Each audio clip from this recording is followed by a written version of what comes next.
আসসালামু আলাইকুম। রাফিয়াজ daily info YouTube চ্যানেলে আপনাদের স্বাগতম। আপনারা সবাই কেমন আছেন? আজকে আমরা শীতের বিকেলবেলায় চলে এসেছি মাঠে কিছু বৈথার শাক নেওয়ার জন্য। আর এটা মূলত শীতকালে পাওয়া যায়। আর এদিকে মাও অলরেডি শাক তুলতে লেগেছে। এই যে মা শাক তুলছে। আর মা শাক তুলতে তুলতে চলেন আমি একটু ওই মাঠের দৃশ্যটা আপনাদের দেখিয়ে দিই। এই যে আমরা চলে আসলাম একটি ভুট্টার ক্ষেতে। এখানে ভুট্টা চাষ করা হয়েছে। আর এই যে পাশেই তুলা চাষ করা হয়েছে।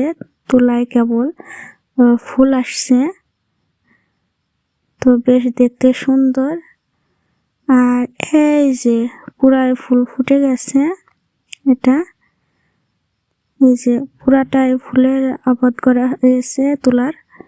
এবার তারপরে ওই যে আমরা একটা সরিষার ক্ষেত দেখতে পাচ্ছি, আমরা সেখানেই যাব, সেই উদ্দেশ্যে যাচ্ছি।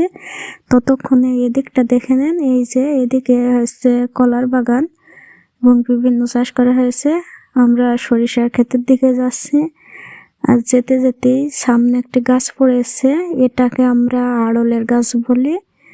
তো আপনারা আপনাদের ভাষায় কি বলেন আমরাও জানি না, এর ফল ধরেনি কিন্তু আমরা আড়ল বলি। আর আস্তে আস্তেই এক ভাই আমাকে ছবি তুলে দিতে বলল, আবার বারবার জিজ্ঞেস করছে আমাকে কি দেখা যাচ্ছে, এরকম করে আনন্দ পাচ্ছে। পাশের এই ভাইকে ছবি তুলে দিলাম, সে খুব খুশি তাকে দেখা যাবে বলে। তারপরে চলে আসলাম এই যে সিম বাগানের। যেহেতু একটু নেট টপকাতে হচ্ছে তাই একটু আমার দেরি হলো। এই যে সিম বাগানে চলে এসেছি। মাচায় অনেক সিম ধরেছে।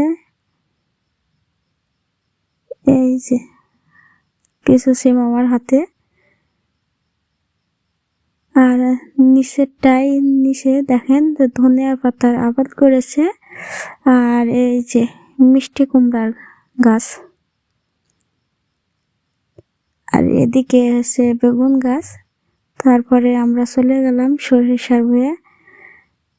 এই শীতকালে সরিষা মানে ফুলের দৃশ্যটা দেখার অন্যরকম মনে হয়।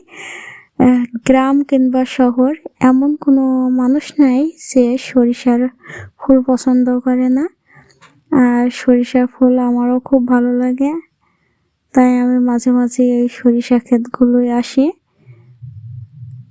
এই যে পুরা জমিটা সরিষার ক্ষেত করা হয়েছে অনেকটাই।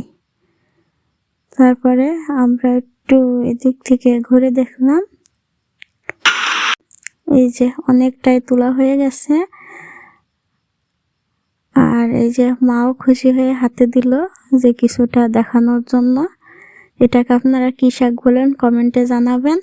তারপরে চলে আসলাম বাড়িতে আসার সাথে সাথেই পিঙ্কু আমার ঘাড়ে বসলো, মানে অনেকক্ষণ দেখার পরে আনন্দ পেয়েছে।